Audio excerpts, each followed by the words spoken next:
Louisville running back Issac Guerendo is a diamond in the rough, a steep sleeper, if you will. And he dominated the NFL scouting combine. I'm going to talk about his game and more coming up next. You are Locked On NFL Draft, your daily podcast covering the NFL Draft. Part of the Locked On Podcast Network, your team every day.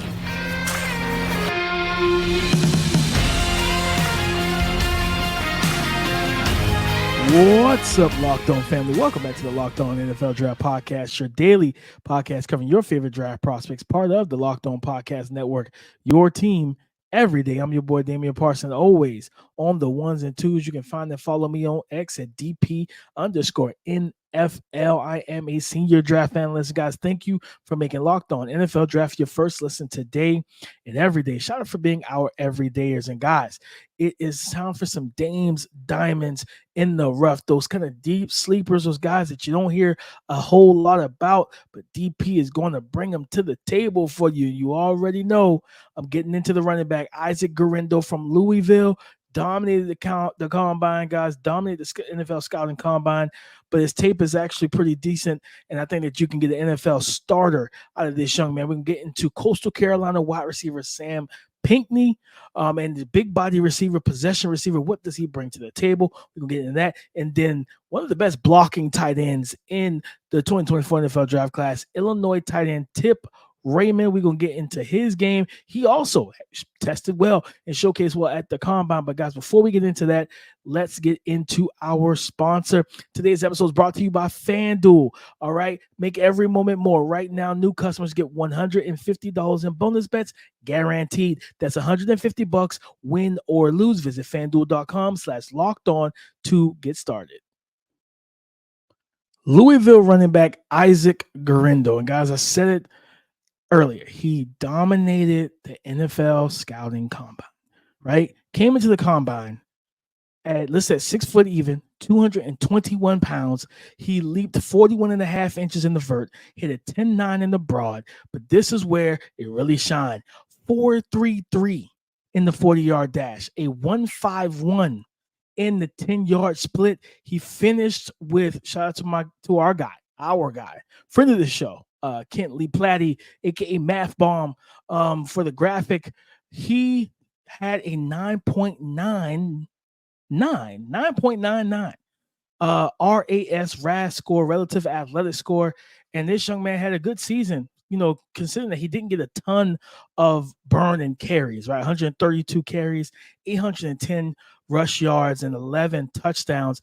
And just watching Issac Guerendo, I saw a young man that played with physicality, that played with the speed that he tested with. When he got into open field, it showed up. And not only open field, guys, but he has the speed to win the corner. You're talking about being able to bounce runs outside, zone runs, and different things of that nature.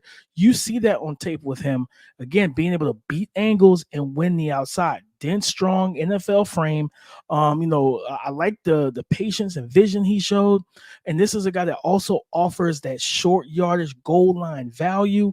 Yes, he's a guy that can work downhill and be physical, right? Convert that speed to power in those short yardage situations. And I think he's scheme versatile as well, guys. I think this is a young man, again, that, yes, he can work the gap stuff. You're talking about pinning and pulling action, being able to be patient, let those lead blockers set up for him, all that good stuff, but also work the zone game where he's pressing outside and he's got to either bang, bounce, or bend that run. And you're talking about being able to plant that outside foot, square shoulders, to the line of scrimmage and get north and south quickly. I think he can do that as well. And also, he showcases some ability to catch the football, right? He showcases the ability to catch the football, and does it well. Does it well enough, in my opinion. I think the main thing with him is the inconsistent pad level. When you are 6 foot, a little close to being over 6 foot, and you're a big running back, you're already a big target. You don't want to have high pad level like that when you're running between the tackles, because you're giving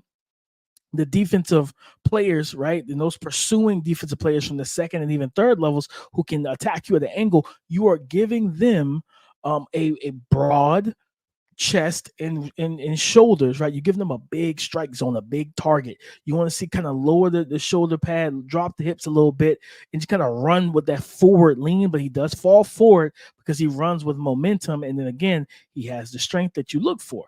So at the end of the day, I absolutely like what he brings to the table. And like I said, the what really kind of caught my eye initially was the RAS testing, right? A 4.33 at 221 pounds is nothing to sneeze at, especially for a running back. And typically, in teams, and this is the thing, guys, I graded them with a 5th round grade. Okay, I got it. I think it was either 5th or 4th. Let me make sure. I think it was it might have been 4th. No, 4th. Developmental traits, 4th round grade. I think this is a guy that he has starting potential, starting skill set.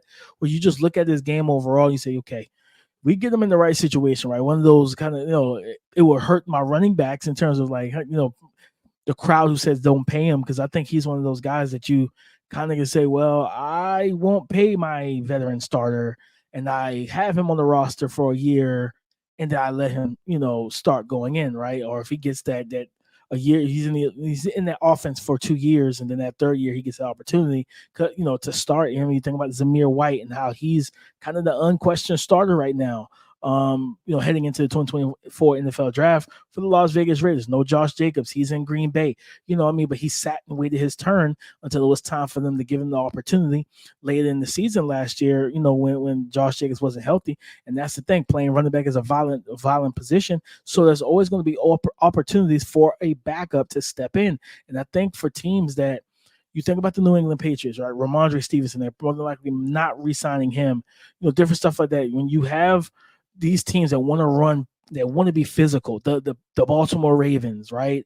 Even if you look at the Tennessee Titans, guys, as teams that could potentially fit what this young man brings to the table, I think all of those teams fit that. The Jonathan Gannon and what they're running over there in Arizona, right, with James Conner. Like I said, the Tennessee Titans, you have Tony Pollard, you have Tajay Spears, but guess what? You don't have an actual power running back out of those two. Those are more versatile, explosive backs, especially with Tajay Spears. And then you look at the do-it-all threat that is Tony Pollard. He can line up in the slot, can catch the ball at the backfield, things like that. But you think about short yardage situations, how comfortable are you going to be, right? This will be the first time that we have not seen a Derrick Henry-led rushing attack or a Derrick Henry-led Tennessee Titans offense. That could be good. It could be bad. We'll find out. But again, a guy like Issac Guerendo, man, I'm telling you now, guys, listen, 6 foot, 221, 41 and a half inch vert, 10'9" broad. Again, 4.33 at 221 pounds, 4.33. Guys, that's DK Metcalf. That is Brian Thomas Jr. speed. And I know some people say, I've seen the tweets and stuff, or the posts, whatever you want to call them nowadays. I still call them tweets. But I know I've seen the tweets, and people are like, well, I don't think he plays today. I think what you're turning the tape on and you're hoping to see is when he gets into open field. And not only open field, but when he shifts the gear, do I see the top end speed? And me personally, I do. Okay, I'm telling you right now, this is a back that you don't want to give an alley to, because he's going to pull away from guys. He has that type of speed, that raw speed and athleticism. Now, again, playing running back is not just about running fast in a straight line. So, yeah, you're not always going to see the 40 time, because you got to process information. You got to exchange gaps. You got to follow blocks. You got to get to daylight. But what do you do when you get there? I think Issac Guerendo has that home run. Not even think. He's showcased on film and at the combine. He has home run hitter playmaking skills and speed once he gets into the open field. If you let him get a crease, you get him some blocks, he gets up to the second and third, gets up to the second, creeping into the third level, and he's already shifted gear into daylight, is more than likely a house call, guys, because he has that type of speed. But guys, I got to talk about another I'm talking about unknown guy, day 3 prospect, but someone that I think that teams you look out for in terms of either late in the draft, undrafted free agent, but he can play, guys. And that is Coastal Carolina wide receiver Sam Pinckney. We're going to get into his game and what he brings to the table. All of that and more coming up next. It's playoff time in the NBA and NHL.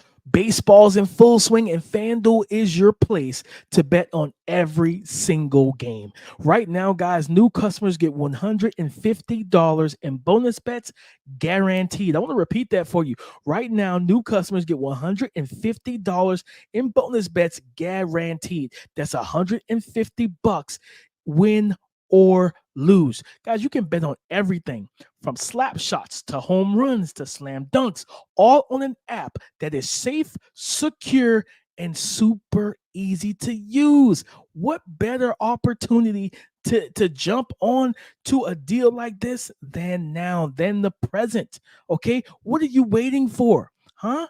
An app that's safe, secure, super easy to use. What are you waiting for? Visit fanduel.com/locked on and make your first bet an automatic win. Visit fanduel.com/locked on and make your first bet an automatic win. FanDuel is America's #1 sportsbook. Coastal Carolina wide receiver Sam Pinckney listed off at 6'2" and 7/8, 223 pounds. At his pro day, looked up the results. He came with a 76-inch wingspan, 32 and a quarter on the arms, 9 3/4 inches on the hands. Did 20 reps on the bench press, but the athletic testing is why I think that he is probably in. Like, I gave him a late day 3 grade. It's kind of I think days like I think it was a 6th round, I believe was where I graded him off as, kind of role specific type of player, possession receiver, 50-50 catch ball type of guy. Because despite the the not just the 40, right? Well, I'm gonna get into that in a second. Like I said, in the vertical jump, he jumped 32 and a half inches, right? So that's not ideal. And he had a 9-foot broad, and then he ran a 4.76 in the 40. So when you think about that, you're like, DP. But guys, listen, I think that, when I watched this tape, I got that one on, especially on, like, when you think about the heavy amount of crossing routes, right? The over routes, the shallow cross, stuff like that. He worked that well. Selling vertical comeback routes, but it's also a bigger, stronger guy that knows how to use his body to box out defenders in his frame, to be able to play at the catch point, but also play kind of that power forward and just post up. And I think he did a good job. I liked his footwork for the most part. I got it at the break point. It was efficient. It wasn't a lot of wasted. It wasn't a ton of wasted movement. Again, you just wish that, God, if the draft community hated Keon Coleman at the 4.61, 4.7 is not good, right? But you think about, Keenan Allen ran the 4.7. I think Anquan Bolden ran, 4.7 or whatever it was. So of course, I think he plays faster than that. I think he plays quicker than that as well. And just kind of watching the way he plays, I like what I've seen from him and what he brings to the table. Like I said, are you getting a bona fide starter or anything? I wouldn't say that. I think he's truly a possession receiver, right?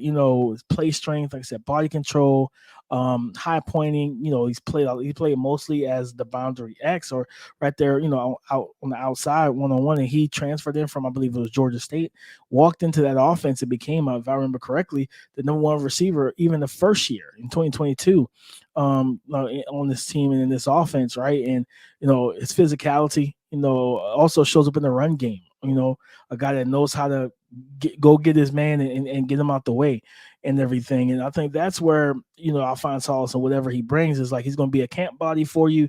But you just think about the fact of, like, man, you need guys like this. I think he could play some special teams. Like, he's physical. He's very well coached. He's very coachable. So he's willing to do whatever it takes for his team. And I think you at the end of the day, guys like that make the roster, and then you get to camp and we see what happens. He could be he's one of those guys that very well could be,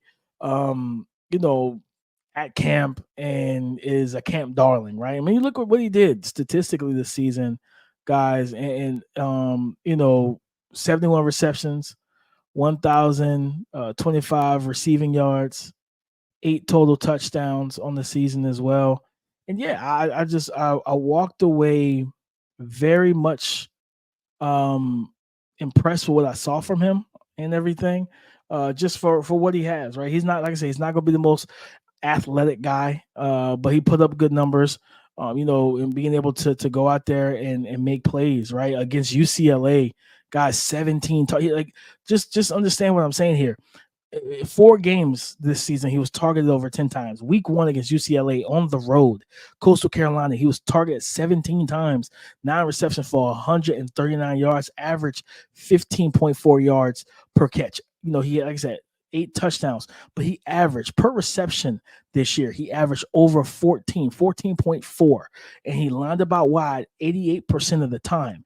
Now, and so you're asking, okay, how, the raw athleticism, yeah, it wasn't great, right? His average depth of target was 14 yards down the field. So this young man was able to make plays down the field. You're talking about being able to generate first downs, things of that nature. I believe he had 53 first downs on the season. And at the catch point, 15 of 28 contested catch targets. He caught 15 of them for 54%. For 54%. Yards per route run was 2.41. His longest reception was 52 yards. He only had 3 drops all season. 3 drops all season on 111 targets. He's sure-handed. He gets the job done. He's a steady Eddie type of receiver.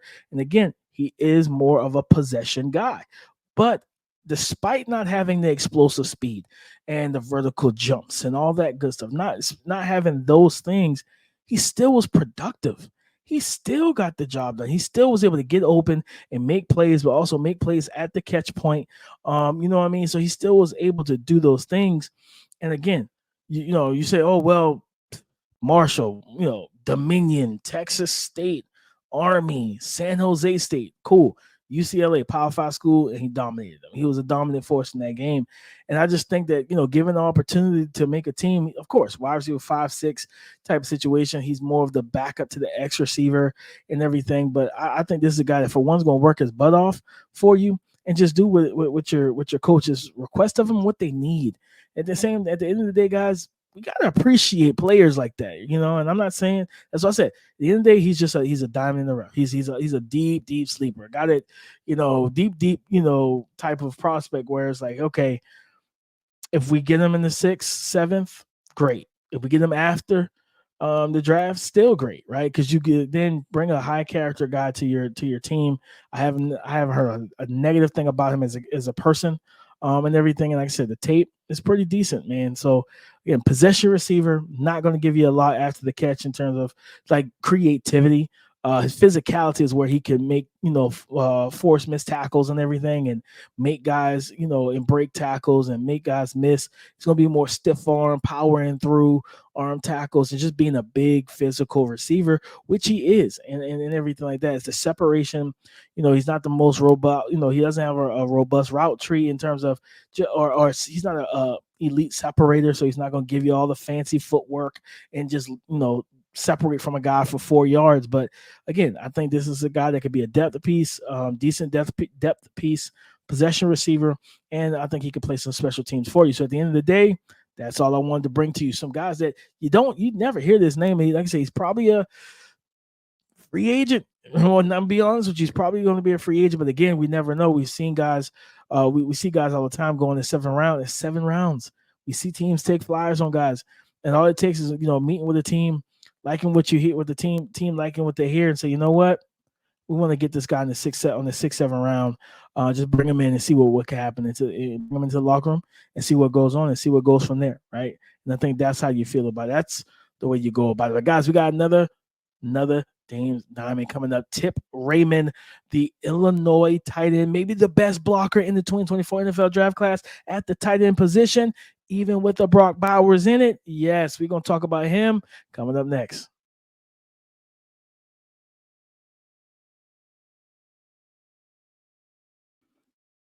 Thank you guys for making Locked On NFL Draft your first listen today and every day. Shout out for being our everydayers, man. And like I said, we're closing out the Dames Diamond, the deep dive, the deep prospects, and the deep water, the shallow stuff, talking deep waters where a lot of people don't want to go because they can't swim. They don't want to deal with that, guys. Listen, Tip Reiman, a guy that tested well at the combine, a guy that came in with a 9.93 RAS score, a 10.5 on the hands, 32 and 8.7 on the arm. Guys, 6'4", 271, vertical of 33 and a half, 10 foot, 10-1 broad. Ran a 4.64 with a 1.55 10-yard split. 1.55, if I remember correctly, when I talked about Issac Guerendo, who ran a 4.33, had a 1.51, if I remember correctly, guys. So yes, 1.55 is crazy. That is crazy. But listen, again, this is a guy, like I said, 6'4", almost 6'5", 270. Outstanding blocker, guys. I'm telling you, I love what I see from him. He's again, being 270 and he carries that 270 well. He's a stout, dense, physical build. If he was 245, 250, I think he will be able to react a lot quicker to those like crossface, C gap, slanting, twitchy edge rushers, right when they're trying to slant, shoot the gap, beat him to the spot. Yes, because they use him a lot, either down blocks, zone stuff, backside cutoff, reach blocks, things of that nature, flip the hips, lock into a guy, into the hand, lock his hands onto a defender. And, he's got strong hands as well. I think that you can get, especially as a run blocker, you can continue to work with him when you talk about, hey, drop the shoulder pad level, run your feet consistently. I think, things of that nature. I think you can get that out of him. But overall, man, I think that, he's one of the better blockers, if not the best blocker in the 2024 NFL draft class at the tight end position. And he does it well, guys. He does it very well. Defensive end, stand-up outside linebackers, linebackers at second level, walk down safeties. He does it all. And he's really strong and physical at the point of attack. A guy that does not mind getting dirty and being physical, being nasty and grimy and gritty. And you love players like that. You absolutely love players like that. And again, just kind of looking at what he brings, even that, like, as a receiver, guys, he didn't have a lot of opportunities, to make a lot of plays in the passing game. Okay. He did not have a lot of opportunity. He was only targeted 24 times. He caught 19 receptions for 203 yards, average almost 11 yards per catch, and he had 3 touchdowns. He didn't have a single drop on the season. Now, granted, he didn't have a ton of opportunities, but again, doesn't really matter. He still didn't drop the ball. Reliable handed guy. But what I like is after the catch, he's physical, he's strong, he's built, and he's muscular, and he uses that to his advantage, guys. I'm telling you now, he uses it to his advantage because of the fact that what he does is that once he catches the ball, especially in the flats, in the short, quick game, it's just hard to tackle him. It's hard to bring him down. And I think that this is a guy, day 3, talking about 4th through the 6th round, somewhere in there, because then I can tell you guys straight up, it's not just a fan thing where you're talking about guys scouting the box score. I have friends who scout in the league. I've had them tell me, like, man, I know some scouts who literally, and even some decision makers that, production is big for them. And he was like, well, some people feel like production in college is a precursor to what you're capable of doing in the NFL, but then you have to put context behind the production. Even context goes into the film, right? What is the player asked to do? What is he told not to do? What he can and can't do based off of what they allow and require for that coaching staff. And the same thing with production, right? Yeah, you can have 1,000 yards, but if you're schemed open and you're running free and you're having multiple 50-yard, receptions because, hey, there's nobody within 12 feet of you down the field 40 yards. Yeah, it kind of helps, right? So you always look for those things and understand and pull and extrapolate the NFL context when you're watching the tape and you're looking at the numbers. So yes, there will be some people in the league say, man, he wasn't productive, right? He wasn't productive. I don't want that guy. And I'm just saying, listen, at the end of the day, yes, over his career, only 59 total targets, right? 418 yards receiving, 10 yards per reception, and 5 total touchdowns, right? In essentially 3 years, because he didn't play, I don't think, at all in 2020. I think that was a COVID year. And then you got 2021, only 5 receptions, 5 targets, 30 targets in 2022, 24 targets in 2023. Targets actually went down. And I know that the quarterback play and everything at Illinois wasn't the greatest, but still, yet, guys, I think that this is an intriguing skill set that Tip Reiman has, and an intriguing player that can get the job done, right? And I think 12 personnel teams are going to love this young man, right? You want to run the ball, you draft Tip Reiman. If you want to run the football, and I tweeted out some clips of him just blocking, right? It's not a lot of clips of him catching passes. It's a lot of him blocking, and I got a lot of love from the San Francisco faithful. And everybody's like, man, he is a San Francisco 49er. And I think that's an offense that will absolutely let him shine. That offense will absolutely let him shine, man. I think Philly, the way that Philly runs the football, right? With the running backs and with Jalen Hurts, I think he'll be a good fit in some 12 personnel packages. You can even get, especially with like the pistol and different things like that.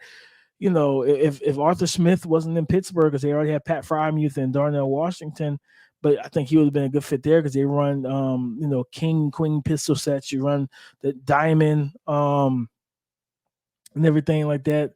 With where you got quarterback, you got two. You got the offensive player flanking them. Sometimes there's a fullback and a tight end, then the running back in the backfield, or you got a tight end playing fullback. You got the another running back lead blocking, and then you got the more of a quicker, shiftier running back, kind of dotting the offset, the diamond of sorts behind the quarterback. But guys, at the end of the day, man, I think Tip Reiman, 6'4", 270. Good athlete, guys, but a really good blocker, man. I love what I see from him on tape. He gets after it. He wants it, right? It's a want to. It's like playing defense in the NBA. It's kind of a want to. Not even kind of. It is a want to thing, and he wants to block. He wants to block. He wants to be physical at the point of attack. He wants to muddy the game. And listen, as a former running back, I love tight ends that want to muddy the game. But guys, listen, that is Dame's Diamonds. Like I said, doing a deep dive into more and more prospects as we're 2 weeks out from the the 2024 NFL draft in Detroit. Actually, me and Keith will be there with the Draft Network, so we will be there, in person and different things like that, exploring the city, Detroit. So, get ready to see us at some point down there, up there, some in the South.